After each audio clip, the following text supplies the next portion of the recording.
Dieu Tout-Puissant, quand mon cœur considère tout l'univers créé par ton pouvoir,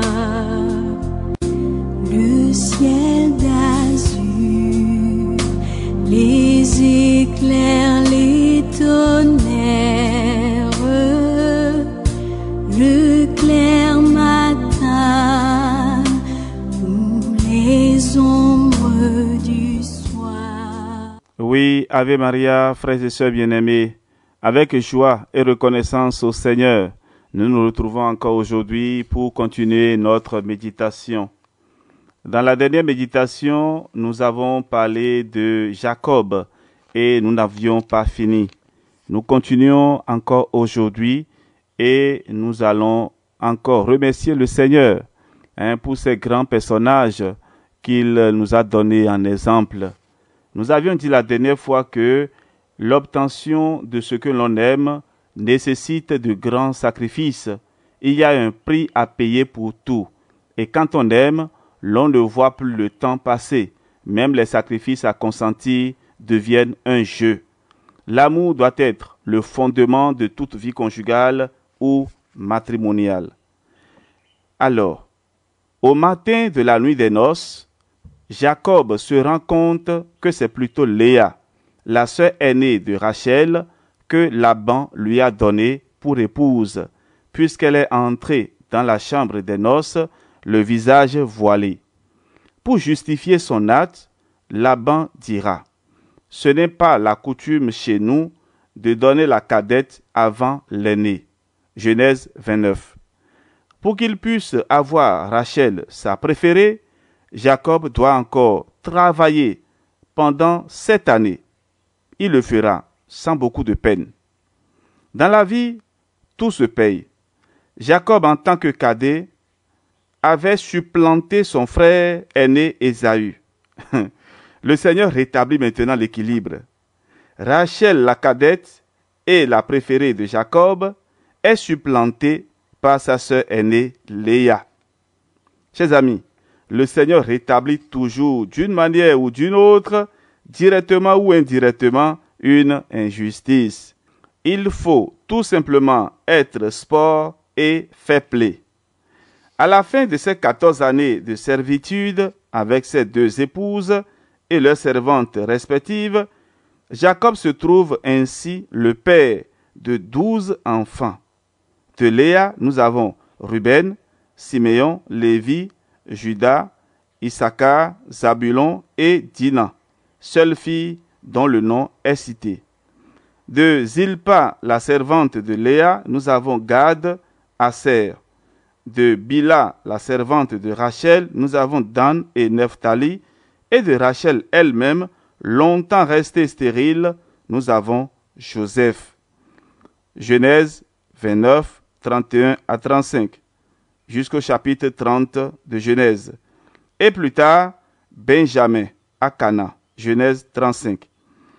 Après qu'il ait encore travaillé pendant 6 années pour se faire sa propre fortune, une fois devenu riche, Jacob quitte Laban pour retourner avec toute sa famille à Canaan.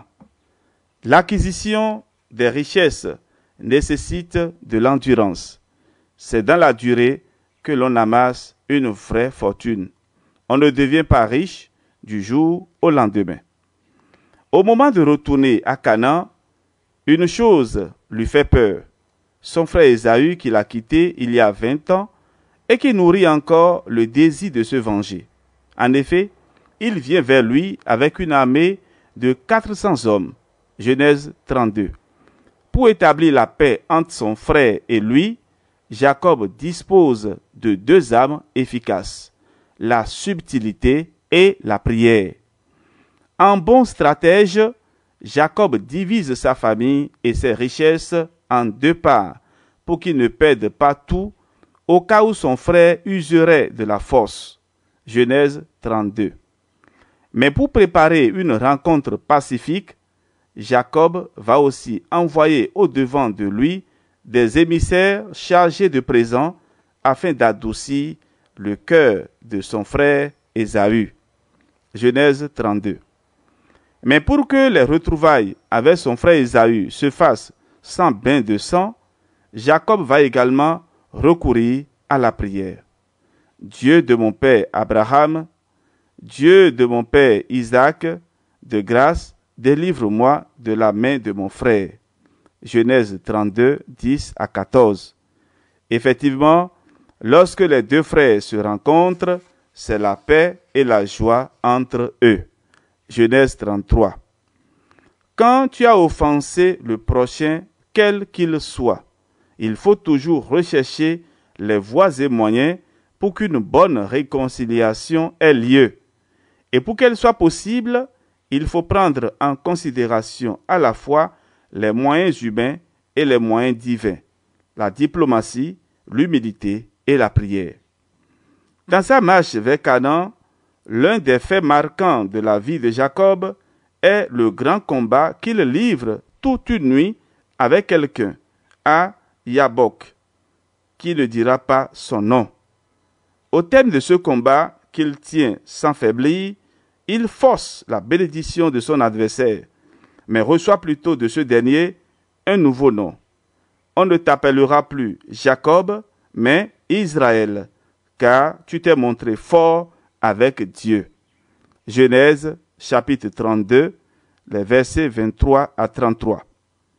C'est dans un combat persévérant, de la constance dans la foi et de la fidélité à Dieu, au milieu des épreuves de notre vie, que nous pouvons obtenir de Dieu ce que nous lui demandons. Très souvent, quand il exauce notre demande, Dieu ne nous donne pas exactement ce que nous lui avons demandé. Il sait ce qui est à la fois bon pour nous et conforme à son projet sur nous, et c'est ce qu'il nous donne. Après de nombreuses pérégrinations, Jacob parvient à Canaan et s'installe à Hébron. Jacob et toute sa famille vont se retrouver en Égypte sur invitation de son fils Joseph, vendu par ses frères, mais devenu tout-puissant dans la cour de Pharaon. Genèse 46. Il meurt en Égypte et est enterré à Canaan dans la caverne de Macpéla. Nous sommes dans le livre de la Genèse au chapitre 49. Frères et sœurs, disposons-nous à présent. Dans quelques instants, nous allons parler de Joseph. Et à chaque instant, ô Dieu d'amour, que tu es grand, mon cœur heureux s'écrie à chaque instant. Ô Dieu d'amour, que tu es grand. Oui, mon Dieu d'amour, que tu es vraiment grand dans la vie de tes saints serviteurs. Chers amis, en Joseph, nous avons la confiance en Dieu et le pardon. Le nom Joseph, qui vient de l'hébreu Yosef, signifie dans un premier temps ôté et dans un second que Dieu ajoute d'autres enfants à celui qui vient de naître. En effet, Rachel, épouse préférée de Jacob, est la première à utiliser ce nom. Lorsqu'après plusieurs années de stérilité, elle tombe enceinte et met au monde son premier fils, elle s'écrie « Dieu m'a ôté la honte ». Genèse 30, verset 23. Elle lui donne le nom de Joseph en demandant au Seigneur de lui ajouter un autre fils. Genèse 30, verset 24. Le Seigneur lui en donnera effectivement un autre, une fois à Canaan, et sera appelé Benjamin. Si nous lui faisons entièrement confiance, le Seigneur viendra toujours et au bon moment ôter, enlever ce qui nous fait honte aux yeux des hommes.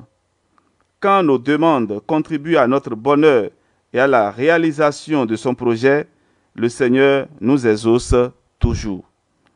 Joseph, le patriarche, est le premier fils de Jacob et de Rachel, frère aîné de Benjamin.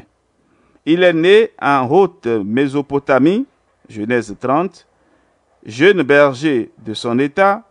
Joseph est particulièrement aimé par Israël, c'est-à-dire Jacob, son père, qui lui fait coudre une tunique princière. Ses autres frères, par ce geste, comprennent que Jacob le préfère à eux tous et le prennent en haine, de sorte qu'ils ne peuvent plus lui parler fraternellement. Genèse chapitre 37. Plus on aime un enfant de manière particulière et même préférentielle, moins il faut le montrer ouvertement au risque de susciter la jalousie des autres. La jalousie de ses frères va s'accentuer quand Joseph commence à leur expliquer ses songes, leur révélant clairement que, dans l'avenir, il sera leur roi.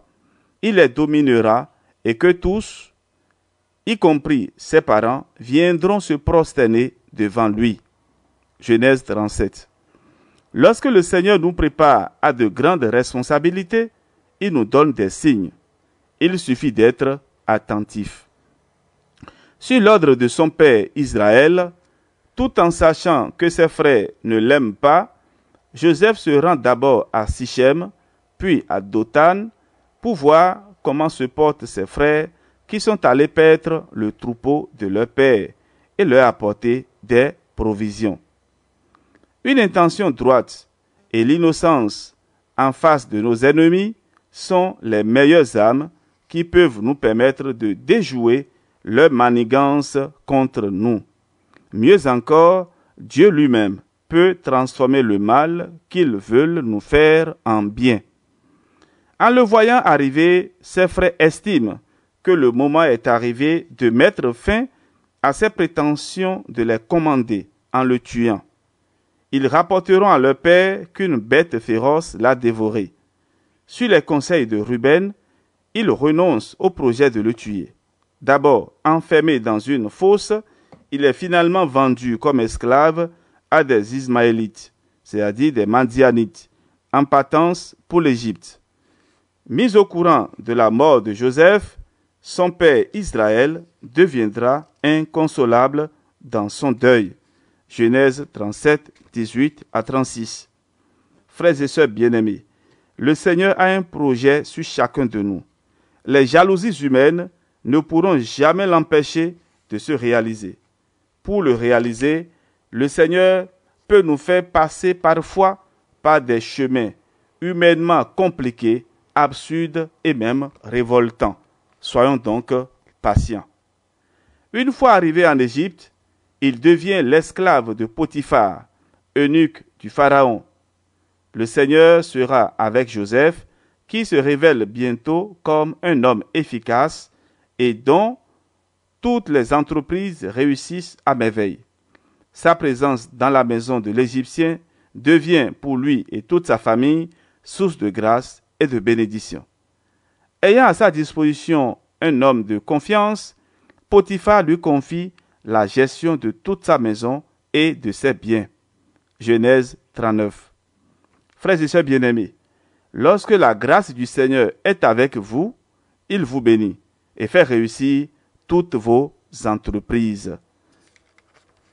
Parce que devenu hyper puissant et de surcroît beau, la femme de son maître tombe amoureuse de lui et l'invite à aller avec elle. Par fidélité à Dieu et par loyauté envers son maître, Joseph refuse de céder.